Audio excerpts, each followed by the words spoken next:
As men, we hold a spiritual weight that demands directional intent. When culture tries to define what manhood is, it's our responsibility to reclaim who God has called us to be.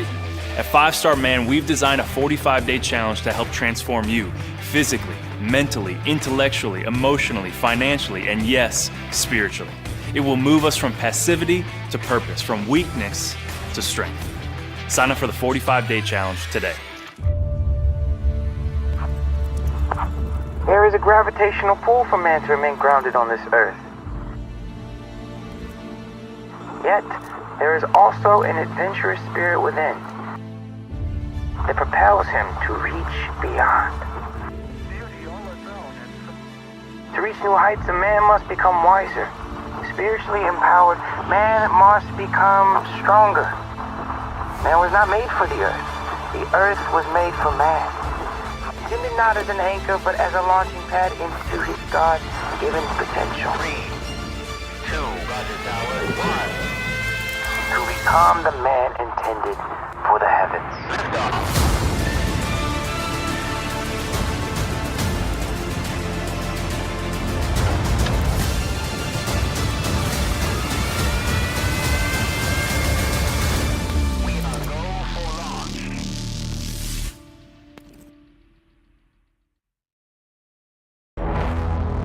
There's consequences when people stop setting goals and dreaming dreams.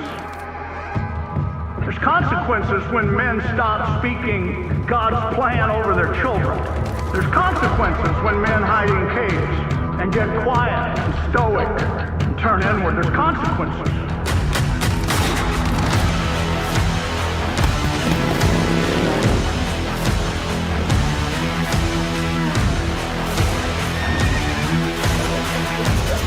A lot of that is in our culture right now.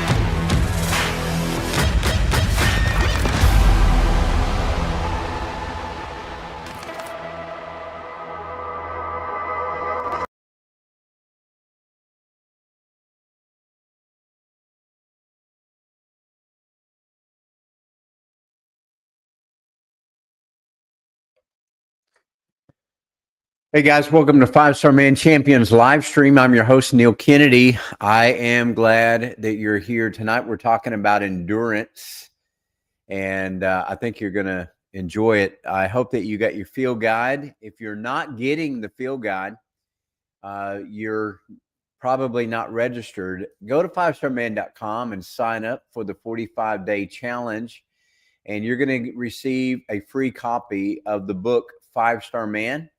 You'll receive a challenge that will transform your life over a period of 45 days. Coach Derek Drawn does an incredible job with that. And the challenge will help you flesh out the 5 purposes that God has deposited within your heart. The Bible says that the heart is the seat of purposes. It's the seat of appetites, the seat of passions, and the seat of courage.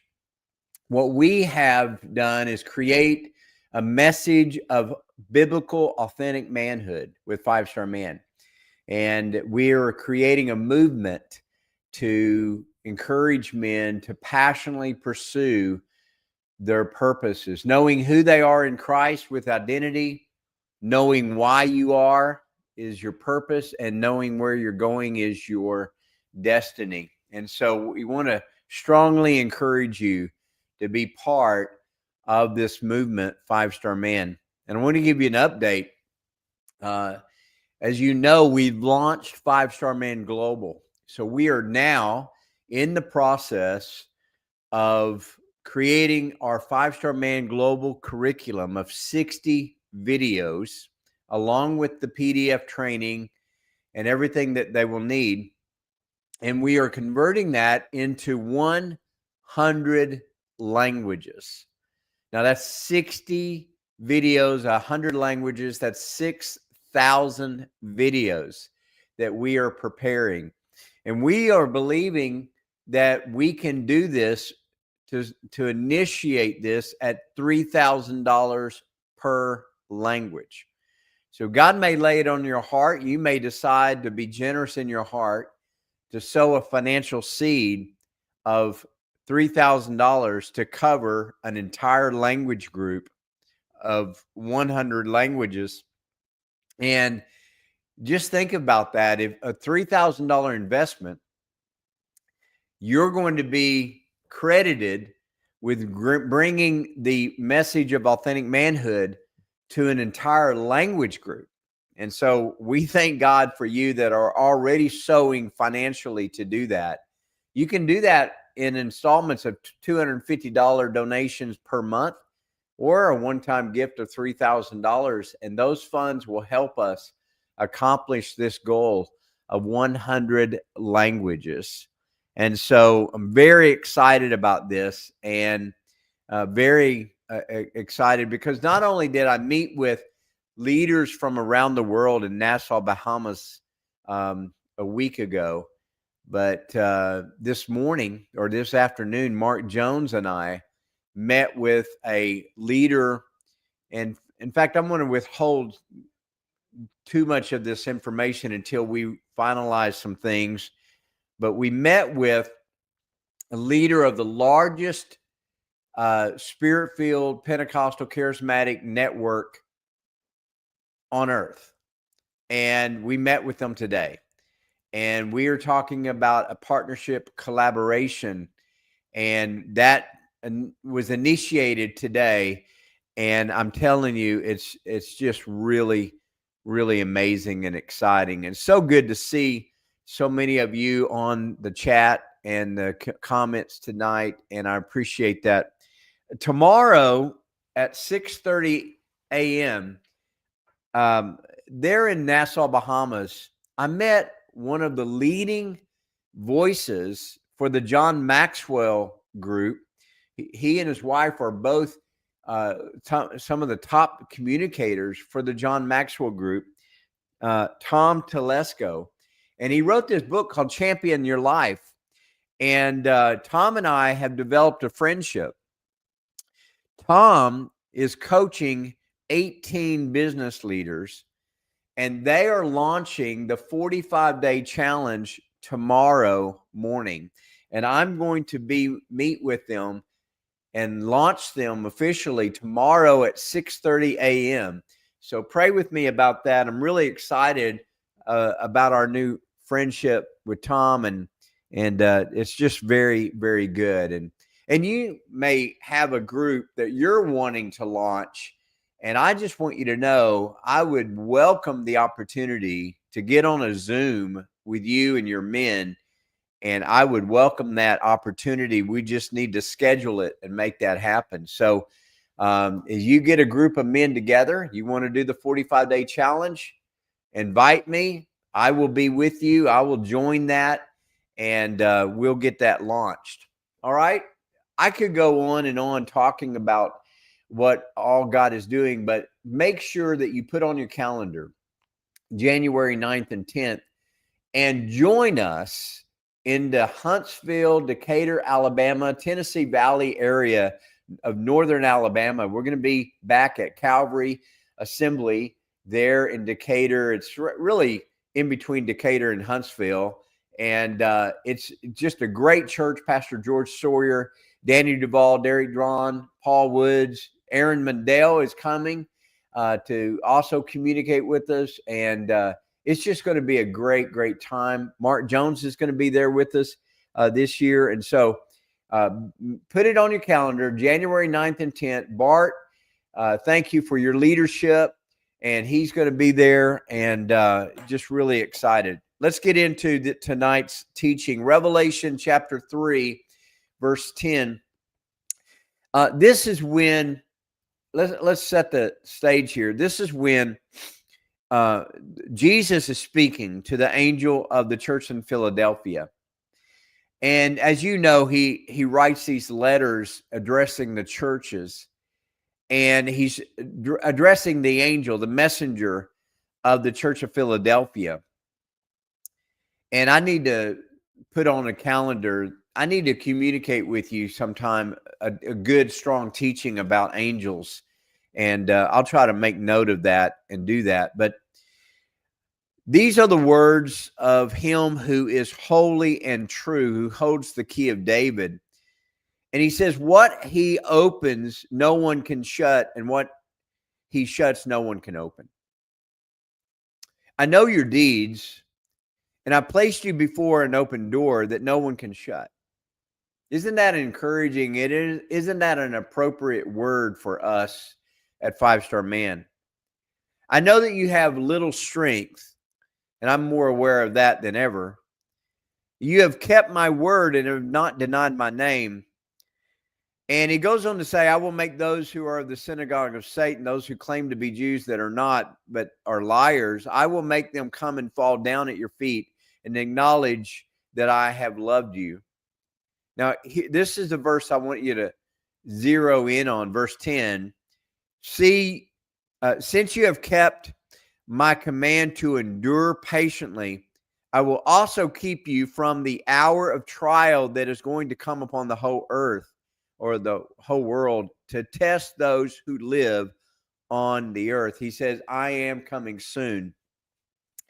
Tonight, I want to talk about endurance. I am building up endurance.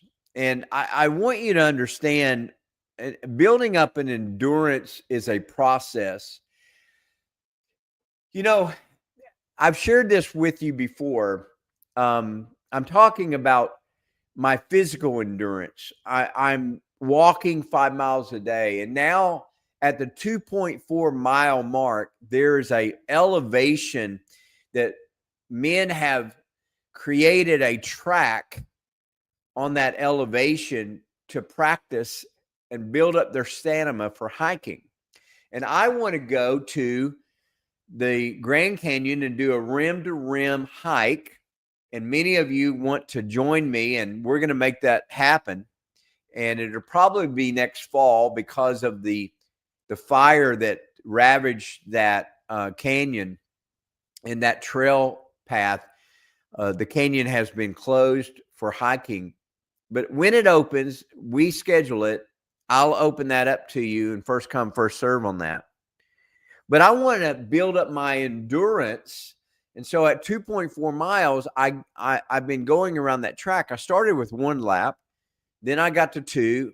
The last time that I did it, I did 5 laps. And my goal is to add a lap, as many as I can, so that I can build up my endurance physically. But what I want you to do is I want you to realize that you have to endure. You have to build up your endurance mentally, emotionally, and spiritually, not just physically. You know, in the quiet hours of the night, when it seems as if, and many of you will be identified with this, many times when you're in the quiet hours of the night, you can be overwhelmed with the burdens of life. And I often wake up in the middle of the night to intercede and pray.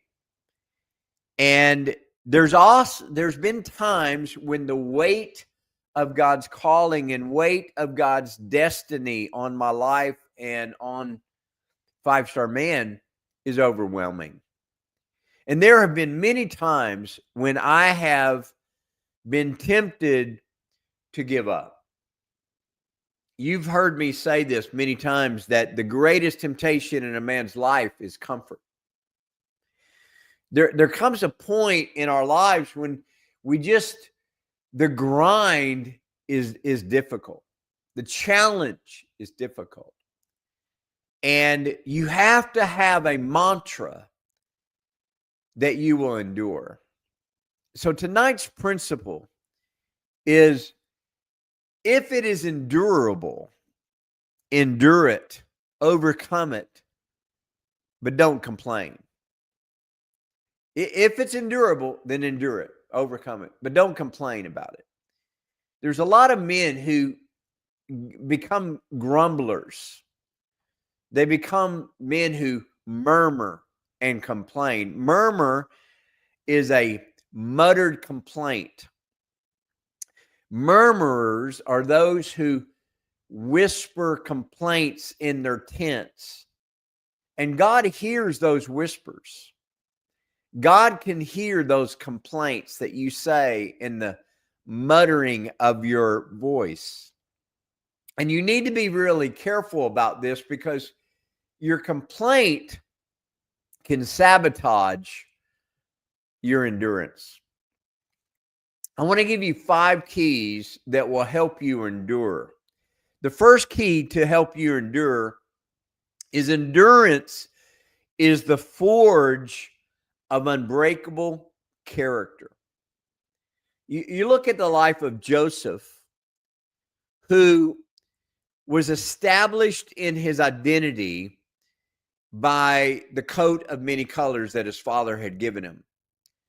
Joseph, of all of the brothers, Joseph was the one who still dreamed. Now think about this. All of Joseph's brothers were, the sons of Jacob were meant to be dreamers. They were the grandsons of Abraham, the dreamer, the visionary that saw stars and called them as his children, the visionary who saw the sands and claimed as the inheritance for his children, the visionary that moved from his father's household of Haran and moved to the promised land. And that DNA of dreaming should have been in all of the brothers of Joseph, but Joseph was the one who dreamed. And those who don't dream despise those who still do. I'm going to say that again because it's so important. Those who don't dream despise those who still do. Listen, you need to be very careful about the circle that you have around you, and make sure that you are surrounded by dreamers and achievers, champions. The circle of champions is so vital because we want men who can dream dreams again. It's part of the gifts of the Spirit that we can dream dreams. And Joseph endured because he had an identity of a dreamer. And then all of the hardships that his brothers caused him, he learned to endure because he had to become the man qualified for the dream. See, when you first receive the dream, you're not the man qualified for it, or the dream would already be true. I'm going to say that again. The moment you receive the dream, you're not the man qualified for it.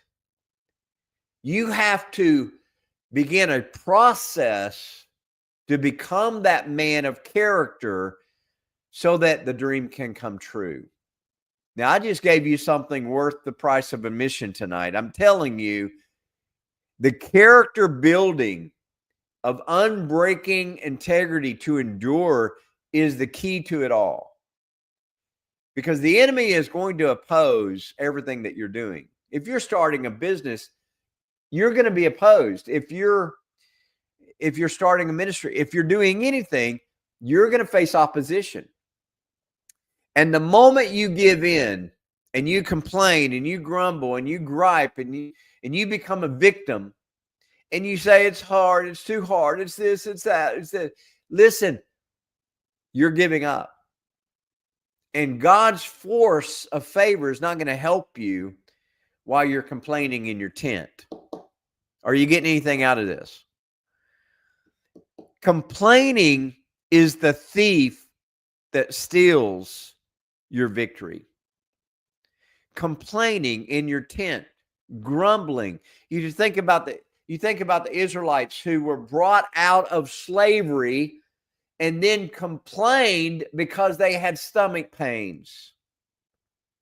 They complained because they were craving. Their appetites were more powerful than their purpose. And so listen, within your heart, you have appetites, but the laborer's appetite works for him. It drives him on. But the Israelites complained and complaining didn't quench their thirst. It invited a rebellion, which delayed the promise. Listen to me carefully. I'm telling you, listen to me carefully. The moment you complain, you delay the promise. Every complaint causes a delay. You can confess the victory or you can complain as a victim. But it will delay and it could forfeit the promise. Complaining is the thief that steals your victory. Number 3, God's presence transforms every trial into sacred ground. When you're going through a trial, you can literally count it joy because it will bring a maturity, it will bring a perseverance, it will bring an incredible character building when you can endure the pain. You will become a strong force of favor on your life. It is absolutely one of the most vital things that you can do is learn to endure the pain. God's presence in the trial is how it becomes sacred ground. I can tell you this,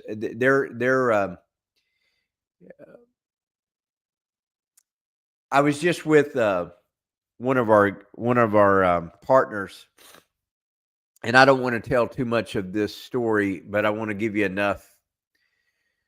I received a phone call years ago from one of our guys, and through his creative efforts, he helped his wife hone a skill set of writing.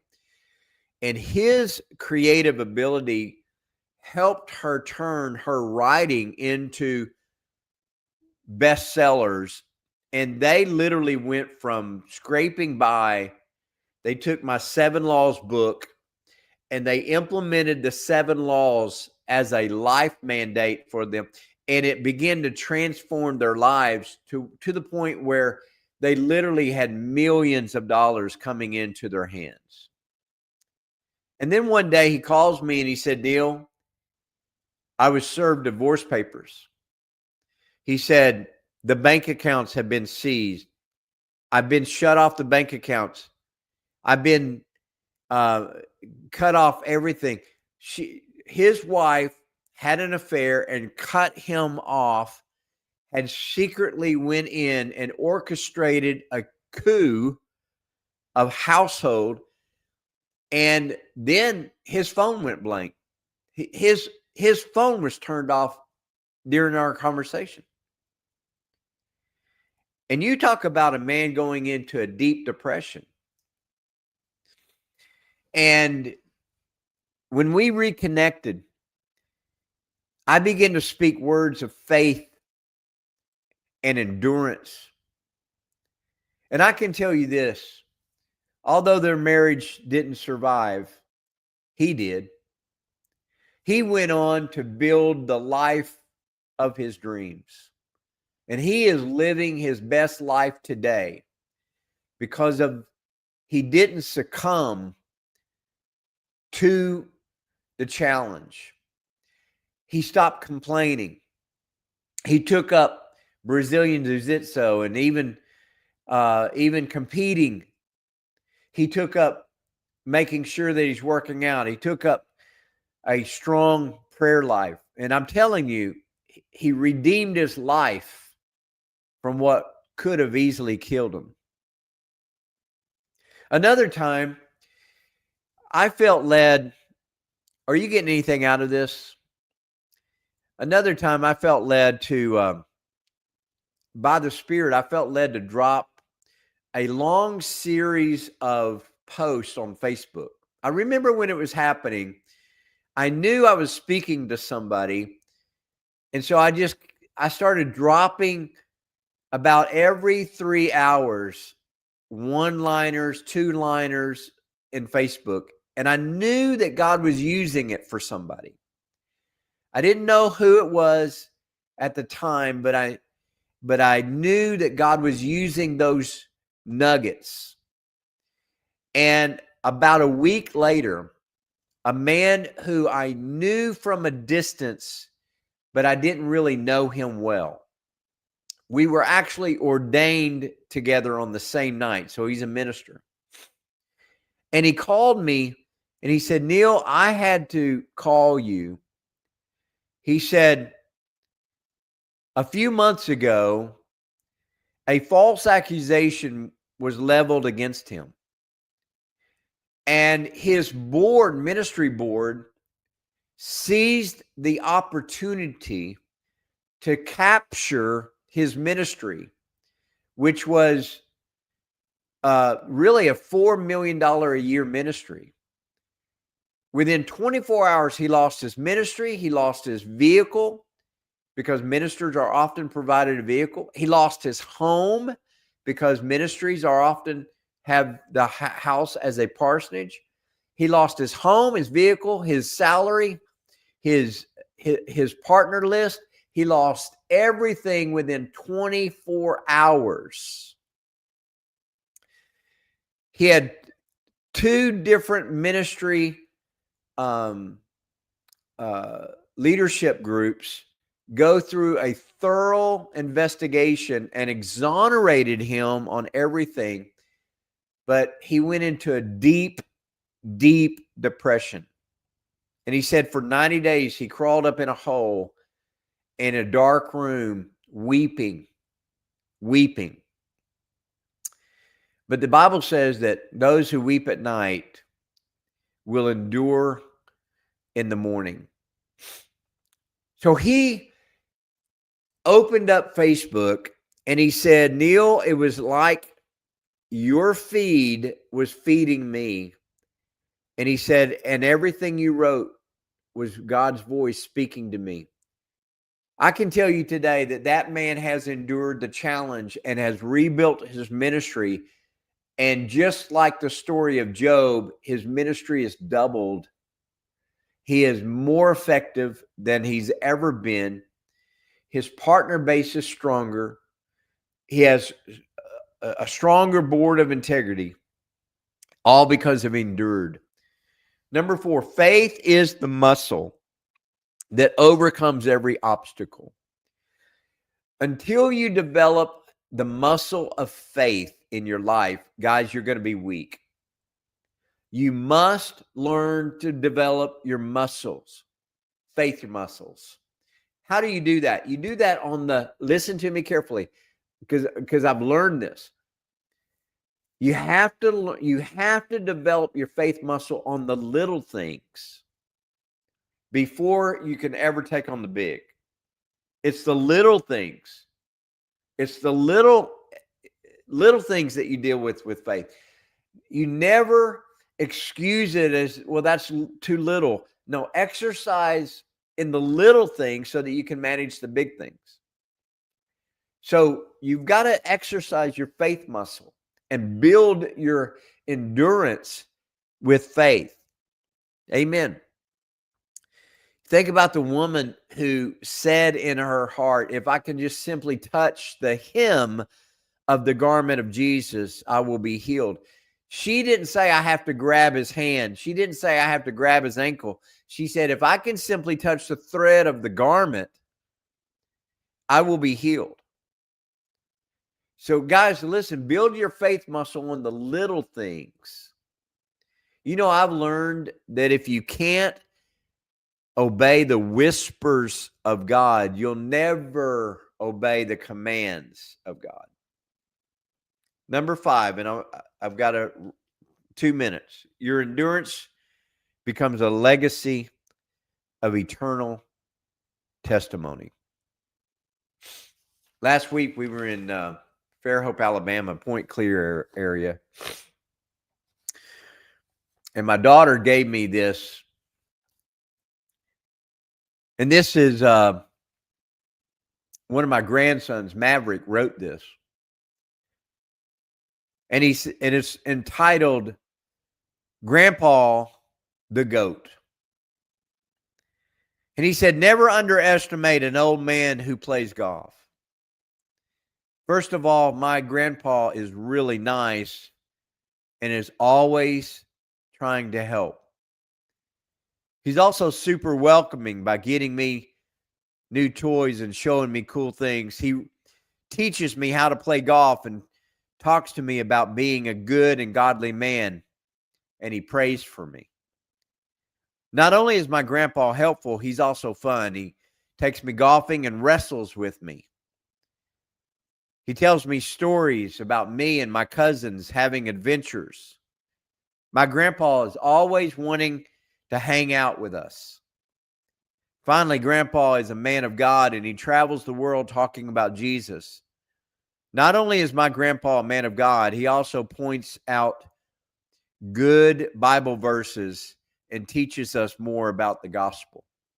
My grandpa is nice to be around because he takes me to Top Shots and plays golf, and he writes books, and he owns businesses about being a man of God. He said, I love my grandpa.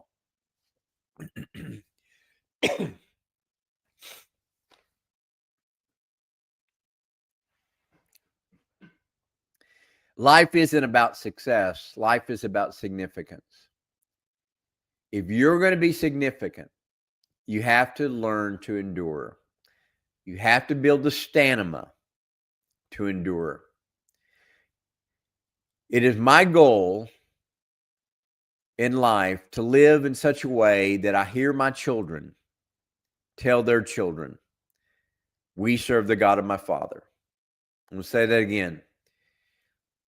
I want to live my life in such a way that I hear my children tell their children, we serve the God of my father, because his God is faithful. His God is true. His God never lies. His God saves. Guys, I love you. I speak blessing over you. I love you, man. There's consequences when people stop setting goals and dreaming dreams. There's consequences when men stop speaking God's plan over their children. There's consequences when men hide in caves and get quiet and stoic and turn inward. There's consequences